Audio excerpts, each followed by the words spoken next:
네, 어느덧 마지막 시간만을 남겨두고 있습니다. 이 마지막 강의 시작하기 전에요. 여러분 구독, 좋아요, 알림 설정 같이 해주시면 마지막까지 힘차게 저희가 컨퍼런스 진행을 할 수 있을 것 같습니다. 자, 마지막으로 저희가 준비한 내용은요. 챗 GPT 훈풍을 타고 주가가 아주 저 멀리 날아간 엔비디아 이야기를 안 해볼 수가 없겠죠. 엔비디아 주주시라면 주가가 단기간에 급등한 만큼 계속 가지고 갈지 아니면 여기서 한번 팔지, 주주가 아니라면 지금 들어가도 될지 이런저런 고민이 있으실 것 같은데요. 그 고민 여기서 모두 타파해 보도록 하겠습니다. 문준호 테크팀 수석연구위원 나오셨습니다. 안녕하세요. 안녕하세요. 저희가 앞에서 챗 GPT에 대한 이야기를 정말 많이 했어요. 네네. 그런데 강의 주제를 보니까요. 재주는 챗 GPT가 부리고 돈은 반도체가 벌고 결국 승자는 반도체다. 이런 이야기를 하실 건가요? 좀 뻔한 답변이긴 한데 네, 그렇고요. 네. 일단 그 전에 앞서서 저희가 앞서서 두 분이 너무 강의를 잘 해주셨는데 사실 내용들을 저도 지켜보다 보니까 이게 한 번에 바로 와닿지가 않을 것 같더라고요. 그래서 조금 어려운 내용이긴 그래서 해요. 제가 지난번에 CES로 저희가 언택트 컨퍼런스를 했을 때 그 참가한 배지를 들고 인증을 했었는데 저희 165페이지짜리 보고서가 저희 리서치 센터 10명이 넘게 달라붙어서 쓴 거거든요. 그래서 이번 강의를 보시고 나서 한번 이 책을 읽어보시면 더 쉽게 이해하시는데 도움이 될 것 같습니다. 이건 어디서 구할 수 있어요? 이거는 저희 삼성증권 홈페이지에서 보실 수 있습니다. 네, 알겠습니다. 그러면 이제 반도체 이야기를 본격적으로 해봐야 할 것 같은데 엔비디아 이야기 당연히 포함이 돼 있겠죠? 네, 사실 지금 제 강의를 봐주시는 분들은 거의 대부분이 엔비디아를 어떻게 해야 되나, 그러니까 가장 큰 고민거리이실 것 같아요. 그래서 사실 지금 저희 자료의 첫 슬라이드도 바로 엔비디아부터 시작을 하려고 하거든요. 바로 자료 같이 보실까요? 네, 지난 2년 동안 엔비디아 주가 추이입니다. 보시면 지금 저점 대비해서 거의 2배 가까이 올랐고 올해 들어서만 약 60%가량 급등을 했어요. 그러니까 이제 사실 고민이 커지는 거죠. 지금 이게 계속 오르긴 하는데 이미 수익을 좀 봤으면 이걸 차익 실현을 해야 될지, 그러니까요. 아니면 지금 엔비디아를 안 가지고 있는데 여기서 더 가져가도 될지. 뭔가 들어가기엔 무섭거든요. 네, 맞아요. 이게 그러니까 머리로는 이게 너무 많이 오른 거 아닌가라고 하는데 가슴은 또 이게 시킨단 말이에요, 저희가. 가 이렇게 그러니까요, 되죠. 그러니까 그래서 이 엔비디아 관련된 얘기를 지금 미리 좀 결론부터 말씀을 드리자면 저희는 충분히 지금도 업사이드가 존재하고 있다라고 판단을 하고 있습니다. 그래서 보통 엔비디아 지금도 괜찮다라고 말하면 대부분 다 이런 말씀을 하세요. 아니 지금 주가 너무 많이 올랐고 너무 비싸지 않느냐, 뭐 주가 수준, 절대 주가 수준을 떠나서 밸류에이션이 지금 50배가 넘어간다. 사실 캐시우드 돈나무 언니가 이 엔비디아 밸류에이션이 너무 높다고 아크 이노베이션 ETF에서 엔비디아를 뺐잖아요. 맞습니다. 그 정도로 밸류에이션이 높은 것 같은데. 그런데 일단 저희도 비싸다는 건 부정할 수가 없어요. 여기 차트를 봐주시면 지금 5년 평균 이상으로 가 있는 수준이고 과거에 재작년에 메타버스로 한창 주목받았을 때 물론 PER 한 70배까지 가긴 했었지만 지금도 50배 수준까지 올라와 있어서 상당히 높은 수준이라고 볼 수가 있습니다. 게다가 엔비디아가 여러 가지 테마에 엮여 있긴 하지만 어쨌든 본업은 반도체 기업이잖아요. 그런데 오른쪽 차트를 봐주시면 필라델피아 반도체 지수, 전체 반도체 지수 대비로도 거의 120%가 넘는 프리미엄을 받고 있어요. 그러니까 비싸냐 싸냐라고만 물어보시면 일단은 비싸다라고 저도 말씀을 드릴 수밖에 없죠. 그런데 저희가 하나 생각해보면 재밌는 게 샤넬백도 비싸잖아요. 그렇죠. 그렇지만 모두가 사죠. 그렇죠. 비싼 데는 다 이유가 있고 어떻게 보면 비싼 것들이 사실은 저는 명품이라고 생각을 하고 있습니다. 엔비디아가 명품이다. 네, 그렇습니다. 그래서 왜 엔비디아가 명품인가? 지금 이 AI 모멘텀이 너무 단기간에만 끌어오르는 게 아닌가라는 고민들이 많으실 텐데 그 얘기를 AI 얘기부터 좀 하면서 넘어가도록 하겠습니다. 사실 이게 지금 챗 GPT 때문에 AI가 주목을 받는 것 같지만 이미 AI라는 테마는 수십 년 전부터 있었어요. 그리고 엄밀히 말해서는 이미 5년 전, 3년 전부터 그 시장 규모가 이렇게 거대해질 것입니다 라는 많은 데이터들이 나와 있습니다. 지금 제가 보여드리는 이 차트도 사실 제가 3년 전에 발견한 차트예요. 근데 3년 전만 해도 이게 5년 동안은 연평균 60% 가까이 성장할 수 있다. 이렇게 고성장하는 시장이다. 라는 내용들이 있었는데 이게 어떻게 보면은 챗 GPT 덕분에 주목을 받았다라고 말씀을 드릴 수가 있겠죠. 그리고 AI 반도체라고 하면은 엔비디아의 GPU가 물론 주류이긴 합니다. 그리고 실제로 그 주류이기 때문에 엔비디아가 대표 수혜주로 주목을 받고 있고요. 그런데 엔비디아 외로도 사실 이 시장 자체가 너무나 빠르게 커가다 보니까 여러 가지 경쟁자들이 속속들이 등장을 하고 있어요. 그리고 반도체 자체도 사실 종류가 워낙에나 다양하게 있습니다. 저희 그 컴퓨터 보시면은 인텔 스티커 붙어 있잖아요. 네. 그게 인텔 CPU, 가장 기본적으로 하드웨어에 있어서 가장 기본이 되는 프로세서가 CPU인데, 이 CPU가 당연히 너무나도 성능이 우수한 반도체지만 AI 관점에서 봤을 때에는 크게 효용이 크지가 않은 거예요. 이 CPU라는 반도체는 최대 100개 가량의 코어가, 엄청나게 빠른 코어가 데이터를 처리를 하는데 데이터를 순차적으로밖에 처리를 하지 못합니다. 그러니까 하나 계산하고 하나 계산하고 하나 계산하고 해야 되는 것이죠. 네. 그런데 저희가 AI라고 하면 보통 예시로 드는 게 고양이 사진 있잖아요. 고양이 사진을 100만 장을 보여줘서 이 AI 모델을 훈련시키고 나면 나중에 고양이 사진을 보여줬을 때 AI 모델이 이것은 고양이입니다 라고 인식을 할 수가 있다라는 것이죠. 네.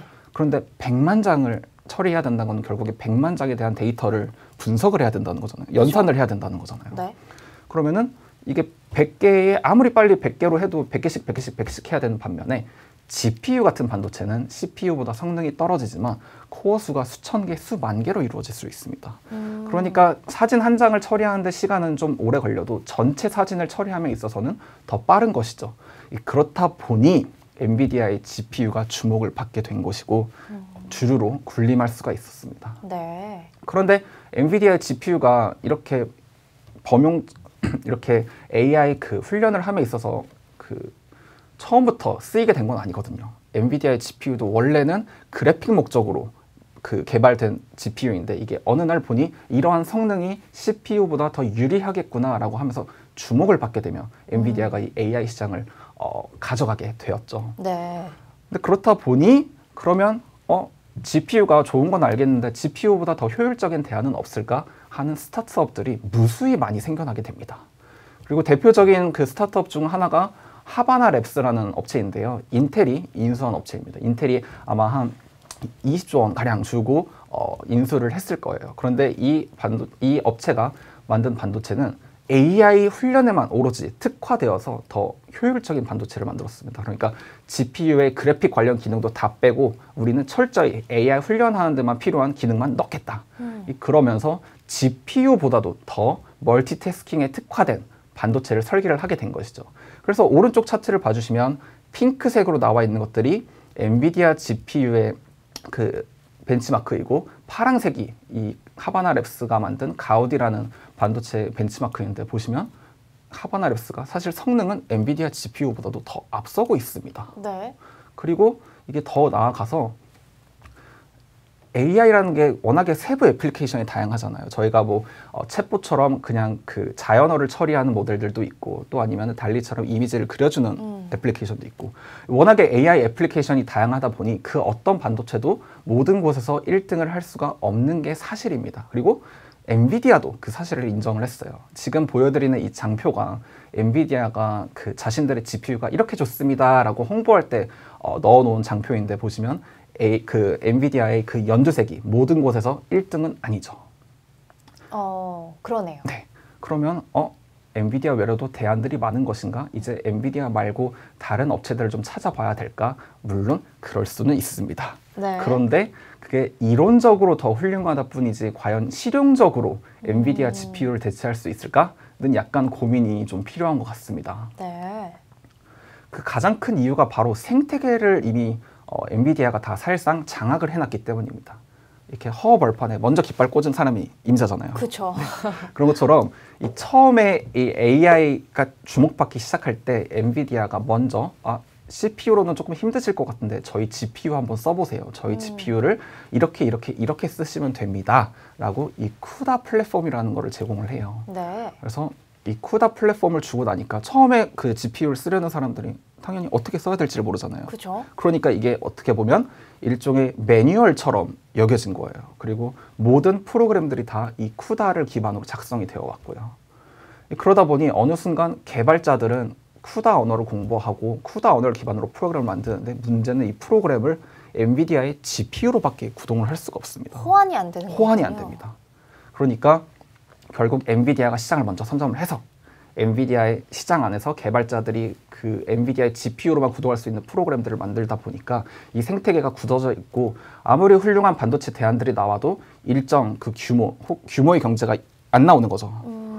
그 지금도 보시면 저희가 그 인텔 AMD의 반도체가 이제는 무너져 가고 있다. ARM 반도체의 세계가 올 것이다 라고 하면서 되게 시장에 주목을 많이 했어요. 실제로 AMD 그리고 인텔의 밸류에이션이 많이 낮아지기도 했고요. 네. 그런데 이 두 반도체를 쓰는 이 두 반도체의 기반이 되는 윈도우스 OS가 아직까지도 점유율이 90%가 넘어가거든요. 와. 네. ARM의 반도체가 아무리 인텔 AMD의 CPU보다 더 성능이 우수하다라고는 하지만 결국에 그 기존의 생태계를 빼앗아가지는 못하니까 이미 기존에 조금 더 여류에 있어도 기존에 쓰던 거를 그냥 계속해서 쓸 수밖에 없는 과정이에요. 네. 그리고 이게 이 AI 시장에서 엔비디아의 GPU도 마찬가지인 상황이고요.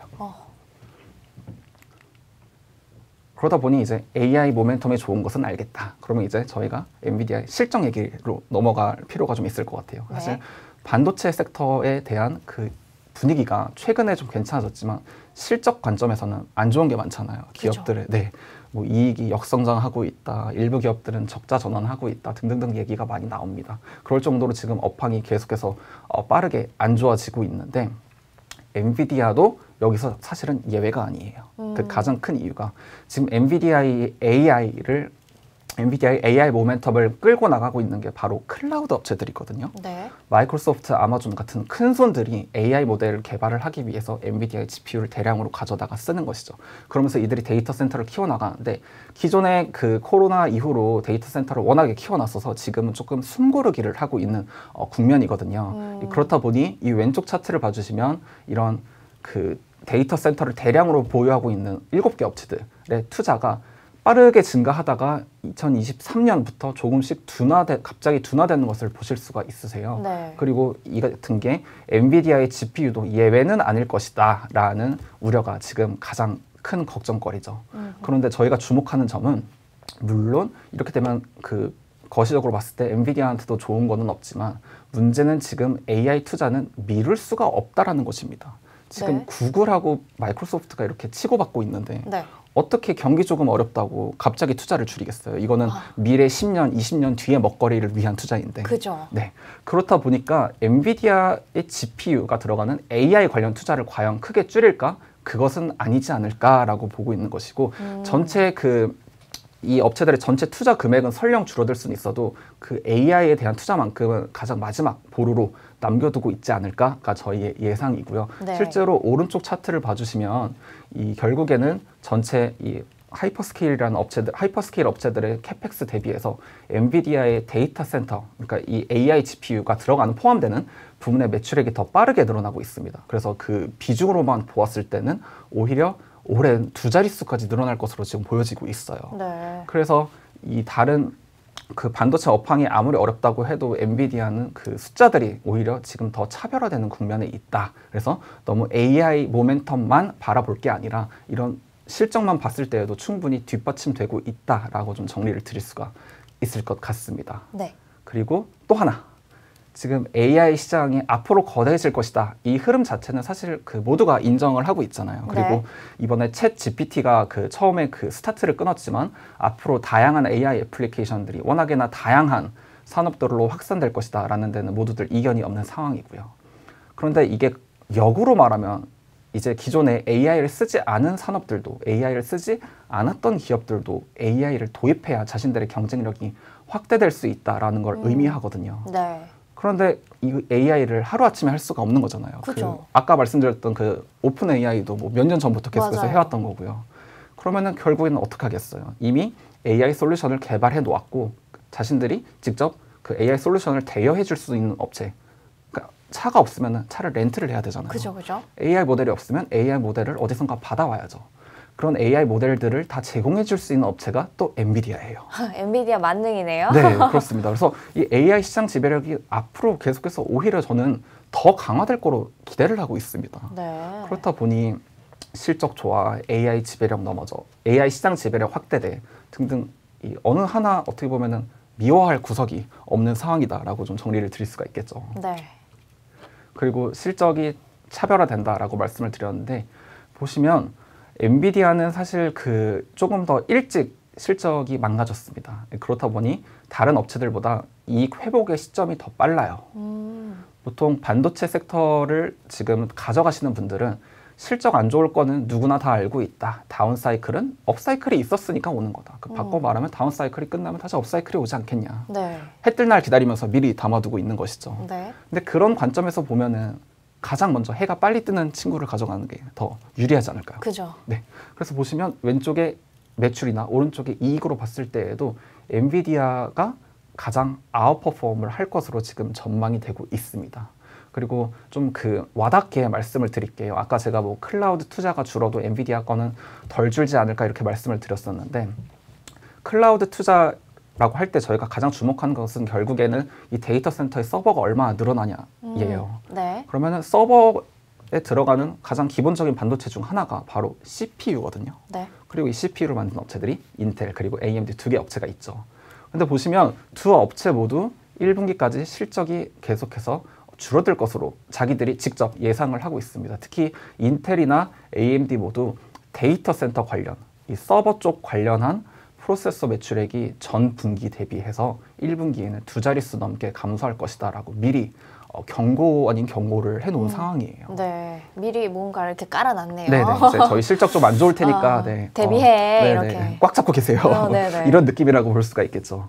그런데 엔비디아는 또 달랐습니다. 네, 지난주에 실적을 발표를 했는데 엔비디아는 자신들은 모든 사업 부분에서 매출액이 증가할 예정이다. 데이터 센터 부분도 우리는 이번 분기에도 늘어날 전망입니다. 라고 얘기를 해주었어요. 그러니까 네. 실적이 더더욱 차별화가 되는 것이죠. 그러네요. 네, 어떻게 보면은 사실 이렇게 모두의 실적이 좋을 때 혼자 밸류에이션이 비싸면은 이 주식은 고평가되었다라고 말할 수 있고 그럴 때는 이제 다른 대안을 찾아보는 게 맞겠지만 모두가 안 좋은데 혼자 실적이 좋은 업체는 당연히 저희가 밸류에이션을 프리미엄을 줄 수밖에 없는 상황이잖아요. 네. 네, 그렇다 보니까 이러한 실적으로 엔비디아는 충분히 차별화되고 있다라고 말씀을 드릴 수가 있을 것 같아요. 그리고 조금 내부적으로 말씀을 드려보자면 통상 이 데이터 센터 쪽은 항상 신제품이 나올 때마다 매출액이 계속해서 증가를 해왔습니다. 네. 지난 분기에는 아쉽게도 이 데이터 센터 부분이 전 분기 대비해서 매출액이 감소를 했는데요. 그 이유는 이제 아무래도 중국 쪽 수출 규제 영향이 작용을 했고 또 네. 연말이다 보니까 이제 일부 클라우드 업체들 엔비디아의 고객사 업체들이 일부 잠깐 투자 시점을 연기한 게 없지 않아 있어요. 그래서 그게 1분기로 이연이 되다 보니까 네. 오히려 엔비디아는 남들과는 다르게 1분기에 데이터 센터 매출액이 다시 성장을 재개할 예정입니다. 라는 얘기를 했고 사실 가장 큰 우려 요인이 바로 이 게이밍 부분입니다. 네, 이 게이밍 부분 보시면 굉장히 업앤다운이 크죠. 맞아요. 네, 이 게이밍 부분이 바로 암호화폐 채굴에 쓰이는 맞아요. 네, GPU가 들어가는 영역이거든요. 그래서 보시면 작년 2분기에 이제 갑자기 뚝 떨어지고 그 다음 분기에도 뚝 매출액이 감소했다가 네, 지난 4분기에 마침내 성장을 재개를 했습니다. 네. 엔비디아가 이런 얘기를 하더라고요. 이 암호화폐 채굴 수요가 급감하면서 당연히 갑자기 GPU에 대한 수요가 급감을 하게 되고 그로 인해서 시중에 유통되는 그래픽카드의 재고 자체가 너무 높다. 그래서 우리는 선제적으로 이 재고 조절을 나서야 될 필요가 있고 그로 인해서 우리가 요구되는 것보다 적게 팔고 있다라는 거예요. 그러니까 갑자기 매출액이 저렇게 한 개 분기 사이에 40%나 뚝 떨어졌겠죠. 그런데 네, 그렇게 말했던 엔비디아가 이제 재고 조정은 사실상 끝났다. 앞으로 우리 쪽도 더 늘어날 것이다. 게다가 이 게이밍 쪽도 신제품이 이번에 출시가 되었거든요. 아, 그래요? 네, 그리고 그 신제품이 본격적으로 풀리는 시기가 바로 올해 1분기입니다. 아. 네, 그러다 보니 이쪽도 계속해서 좋은 시각으로 저희가 기대를 해볼 수 있을 것으로 관찰이 되고 있습니다.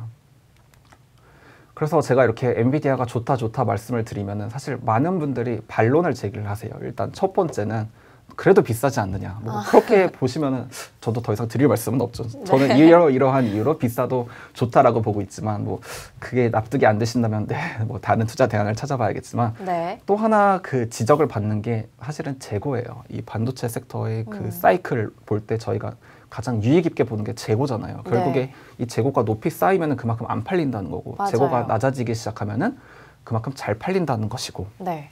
그런데 보시면 엔비디아의 이 재고 수준도 역대급 수준입니다. 그러네요. 딱 봐도 네. 그리고 우뚝 솟았어요. 네, 재고 일수가 160일이라고 되어 있는데 이게 연간 기준으로 봤을 때 170일이고 분기로 봤을 때는 사실 200일을 이미 넘어가요. 보통 엔비디아가 과거 수준을 보시면은 그래도 100일 안짝에서 이렇게 왔다 갔다 했었거든요. 그러니까 지금 수준만 놓고 보면은 엔비디아 GPU 잘 팔리는 거 맞아? 이거 뻥 아니야? 라고도 생각을 하실 수가 있는 거죠. 네. 그런데 여기서 고민해야 될 거는 물론 지금 당장 엔비디아의 재고가 높을 수는 있겠지만 이거는 작년 말 기준의 숫자인 거고요. 네. 결국 엔비디아의 재고가 낮아지려면은 엔비디아의 제품을 구매한 업체들이 들고 있는 엔비디아 GPU가 낮아져야 되잖아요. 그러니까 구매한 업체들, 고객사들의 재고가 낮아져야 엔비디아로부터 재고를 다시 축적을 할 거잖아요. 네, 네. 그런데 보시면 이 그래픽 카드를 판매하는 업체들, 그러니까 엔비디아의 GPU를 사와서 그래픽 카드를 만들어서 판매하는 업체들의 재고는 낮아지고 있습니다. 네. 그렇다 보니 이제는 엔비디아가 우리 재고 문제 끝났다, 이제 재고 다시 줄어들 거다라고 하는 말에 신빙성을 가져갈 수가 있는 것이죠. 그래서 요약해 보면 그 엔비디아에 대한 투자 자체가 사실은 굉장히 지금 무섭고 어떻게 보면은 굉장히 소위 말해서 쫄리는 조마조마하죠. 시점이긴 한데 저희는 그래도 아직까지는 다운사이드보다는 업사이드에 더 집중할 필요가 있다라고 생각을 하고 있습니다. 네, 여기까지 저희 엔비디아 반도체에 대한 이야기도 또 자세하게 들어봤습니다. 아니 정말 이 엔비디아 이 이야기를 기다리신 분들이 많으신가 봐요. 계속해서 관심 있던 내용이라 더 흥미롭네요. 이런 강의를 무료로 들을 수 있다니 너무 좋네요. 이런 댓글들이 올라왔었는데요. 그 댓글들 사이에 당연히 질문도 있었죠. 되게 나름 뭔가 전문가적인 내용인 것 같아서 제가 한번 픽을 해봤습니다. 빅테크가 AI를 주도하고 있으니까 자체 반도체 개발의 효용이 클 것 같은데 관련 수혜주가 있을까요? 이렇게 질문하셨거든요. 질문이 되게 전문가가 어렵네요. 쓰신 것 같아요. 일단은 충분히 그런 수혜주들이 있습니다. 그 이유는 이미 이 질문에 사실 답변이 있는데 빅테크 같은 업체들은 결국 자기들이 직접 개발을 하고 직접 사람들을 뽑아서 훈련을 시키니까 충분히 자체 반도체를 설계하는 인센티브가 충분히 존재하고요. 그런데 그 설계함에 있어서 이 반도체 설계가 사실 하루아침에 이루어지는 게 아니잖아요. 이미 그 관련한 기술들, IP들을 반도체 업체들이 보유한 IP들을 빌려와서 설계를 해야 되기 때문에 이 IP를 보유하고 있는 업체들, 여러 가지 업체들이 있어요. 가장 대표적인 게 엔비디아가 인수하려다가 실패한 ARM이겠죠. ARM 같은 IP를 보유하고 있는 업체라든지 아니면 빅테크의 설계를 도와줄 수 있는 그런 다른 설계 전문 기업들, 디자인 하우스들 등등등이 있습니다. 그리고 구글의 TPU로 이제 가장 유명한 게 빅테크 업체 반도체 중에 가장 유명한 게 구글의 TPU일 텐데 이 TPU를 설계함에 있어서도 기존의 반도체 강자들이 이렇게 참여를 했다고 해요. 그 프로젝트에. 예를 들어서 브로드컴 같은 기업들이 있고요. 그래서 이런 대안들이 충분히 존재를 하고 이 문제는 어떤 반도체가 승자가 될지 모르고 또 어떤 업체가 그 설계에 참여하게 될지는 사실 바로 알 수가 없잖아요. 다 비밀리에 남겨져 있는데 이 반도체를 설계를 했을 때 결국에 그걸 만들 수 있는 업체는 정해져 있습니다. 결국 반도체 설계를 가져다가 만들어주는 업체들이 파운드리 업체들이죠. 그리고 파운드리 하면은 딱 2개 업체가 저희는 전 TSMC요. TSMC도 있고 또 다른 경쟁사 삼성전자도 있죠. 결국에 그렇습니다. 결국에 AI 목적의 반도체라는 것은 최신의 가장 최첨단의 공정을 사용하게 됩니다. 그리고 최첨단의 공정을 할 수 있는 업체는 현재로서는 TSMC 그리고 삼성전자 2개 업체밖에 없어요. 그러면 이 빅테크의 AI 반도체 관련해서 내가 투자에 나서고 싶다라고 하면 결국에 우리의 대안도 TSMC 그리고 삼성전자 2개 업체가 된다라고 볼 수가 있겠죠. 이렇게 대안까지 한번 살펴봤고요. 또 다른 댓글 질문 보면요. 이 질문 진짜 많았어요. 엔비디아 유상증자 한다던데 주가에 영향 없을까요? 이런 질문 굉장히 많았거든요. 이 부분도 한번 설명을 해주시면 좋을 것 같아요. 진짜 그 엔비디아 주주분들이 많이 들어와 계신 것 같아요. 아까 주주하신 분도 계세요. 이게 사실 2월 28일에 장 마감하고 공시가 올라온 거여서 사실 저도 3일 전날 놓치고 있었거든요. 근데 일단 유상증자라는 말은 조금은 과장된 게 없지 않아 있습니다. 정확히는 엔비디아가 100억 달러 규모의 믹스드 쉘프 오퍼링이라는 걸 진행을 할 것이다라는 그 신고서를 제출을 했어요. 그런데 네. 믹스드 쉘프 오퍼링이라는 말 자체가 굉장히 생소하잖아요. 사실 저도 이번에 처음 찾아봤는데 네. 그 한마디로 말씀을 드리자면 일정 기간에 나누어서 우리가 뭐 주식도 발행할 수 있고 채권도 발행할 수 있고 등등등 약 100억 달러를 그 어떤 수단을 통해서 조달을 할 것이다. 이럴 계획이 있습니다라는 걸 제출을 한 거예요. 네. 그렇다 보니 구체적인 조달 방식은 정해지지도 않았고 조달 일정도 정해지지가 않았어요. 그런데 단지 이 100억 달러라는 숫자 자체가 우리나라로 치면은 이게 거의 한 12조, 13조 되는 숫자이고, 와, 큰 숫자예요. 네. 그리고 또 저희 그 한국 투자자분들 사실 유상증자라는 말에 굉장히 트라우마가 좀 달갑지 않죠. 그렇죠. 달갑지가 않잖아요. 기분이 썩 좋진 않아요. 네네네. 그래서 이 예를 들어서 유상증자라고 하면은 무조건적으로 희석 효과가 존재하기 때문에 단기적으로 봤을 때는 기존 주식에는 당연히 악재라고 볼 수가 있겠죠. 네. 그런데 저희는 이게 그 엔비디아에 미치는 영향은 결론적으로 말씀을 드리자면 별로 크지는 않을 것 같아요. 그 이유가 뭐냐면 일단 첫째, 100억 달러라는 숫자가 굉장히 크지만 엔비디아의 시가총액은 5,780억 달러로 더 큽니다. 네. 네. 그러다 보니까 설령 이게 100% 다 주식으로 나올지라도 그 물량 자체가 차지하는 그 그러니까 희석 비중이 2%밖에 채 되지 않는 것이에요. 네. 그리고 절대 이게 주식으로만 나온다는 보장도 없고요. 네네. 네네. 그리고 아까 말씀드렸듯이 지금 이 방법이 일정 기간에 걸쳐서기 때문에 우리나라 유상증자처럼 하루아침에 이루어지는 게 아니에요. 그러니까 네. 이 희석 효과가 하루아침에 전부 반영되는 것이 아니라는 것이죠. 그리고 뭐 이게 이론적으로는 이렇다는 건 알겠는데 그래서 주가에는 어떤 영향을 미칠 것이냐가 사실은 제일 중요하잖아요. 맞아요. 네. 근데 하필이면은 제가 희석 효과가 2%라 그랬는데 어제 주가가 2% 빠졌더라고요. 그러니까요. 네. 공교롭게도. 네네. 그래서 사실 이 영향도 제한적인데 이미 주가도 그렇게 반응을 했기 때문에 엔비디아 주가가 나중에 설령 하락을 할 수는 있겠지만 이 이슈 때문에 하락하는 것은 아니다라고 판단하고 있습니다. 그래서 제가 추가 질문을 네. 하나 드리면요. 네. 제가 이 댓글들을 보고 생각을 했어요. 좋은 건 알지만 사기에는 좀 부담스럽다. 네. 엔비디아 수익률 마이너스여서 정리할까 했는데 생각을 해봐야겠어요. 네네. 이런 댓글들이 올라오고 있는데 네. 그래서 언제쯤 매수를 하면 좋을까요? 라는 질문이 여기 있었거든요. 언제쯤 들어가면 좋을까요? 사실 지금 저희는 시점적으로 봤을 때는 차기 분기 실적 발표 때까지는 계속해서 긍정적인 내용들이 발표가 될 것 같아요. 왜냐하면 그 실적이 안 좋은 것 관련한 발표들은 이미 그 웬만한 데이터들은 다 발표가 됐어요. 그러니까 악재는 이미 다 나온 상황이다라는 것이죠.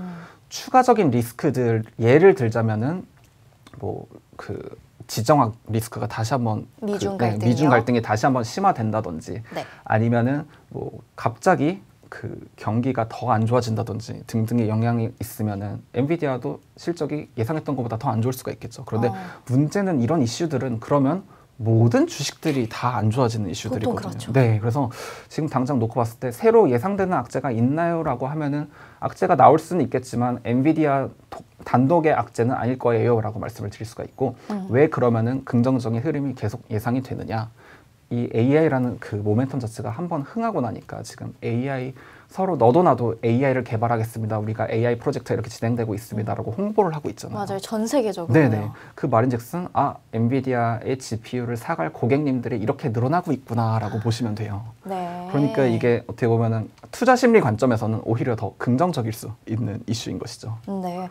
그 악재 이야기 하셔가지고 네. 아까 댓글에 하나 있었는데요. 그 반도체법 미국에서 나왔는데 네네. 초과이익을 네네네. 공유하는 내용들이 있었잖아요. 네네네. 그게 엔비디아에는 영향이 없을지 물어보시는 분 계셨거든요. 일단 그 반도체법의 초과 이익을 공유하는 것은 결국에 그 반도체법의 혜택을 받는 기업들이에요. 그러니까 그 반도체법의 혜택이 미국에서 공장을 짓고 우리가 반도체 제품을 만들어서 판매하겠습니다라고 하는 업체들에게 그래 그러면은 너희 공사하는데 돈 많이 들지 우리가 보조금 줄게 뭐 세제 혜택도 좀 줄게 대신에 우리 돈 받았으니까 중국에 공장 지으면 안 되고 그리고 일정 부분 초과이익 나면은 당연히 그거는 우리한테 도움 받아서 만들어낸 수익이니까 우리한테 돌려줘야지가 되는 거예요. 그러니까 네. 엄밀히 말해서 이 이슈는 그 미국의 반도체 공장을 새로 짓는 기업들, TSMC, 삼성전자, 뭐 인텔, TI 등등등이 있겠죠. 이런 업체들한테 해당이 되는 사항이고요. 엔비디아가 여기서 100% 자유로울 수 있냐? 간접적인 영향을 고려하실 필요가 있어요. 왜냐하면은 지금 이렇게 반도체 공장을 짓는 업체들이 나중에 다시 미국의 이익을 일정 부분 돌려줘야 된다면 결국에 그러면 원가 부담이 다시 확대되는 거 아니야까지 갈 수가 있거든요. 네. 그냥 한국에서 예를 들어서 만들어서 판매하는 것보다 미국에서 만들어 판매하는 게 기존에도 비싼데 돈 벌어들인 거에 대해서 다시 이렇게 어떻게 보면 저희가 연말정산 뱉어내듯이 해야 되는 네. 거잖아요. 그러면 아무래도 반도체 업체들도 생산함에 있어서 생산에 대한 비용을 좀 더 올려달라고 요구를 할 수가 있겠죠. 그리고 TSMC처럼 이렇게 독보적으로 지금 가격 협상력을 보유한 기업들은 좀 더 가격을 올려달라고 요구를 할 수가 있겠죠. 그래서 엔비디아한테도 어떻게 보면 이게 당장은 썩 달가운 뉴스는 아니다라고 볼 수가 있겠네요. 네, 알겠습니다. 질문 이렇게 몇 가지 살펴봤습니다. 문준호 테크팀 수석연구위원 보내드리려고 하는데요. 그 전에 책 네. 어디서 볼 수 있냐고 다시 한번 네. 질문이 올라와서 한 번 더 홍보를 해주세요. 삼성증권 홈페이지에 들어가시면 저희 리포트들 찾아보실 수 있으시고요. 2월 21일에 발간된 보고서입니다. 한번 읽어보시면 좋을 것 같아요.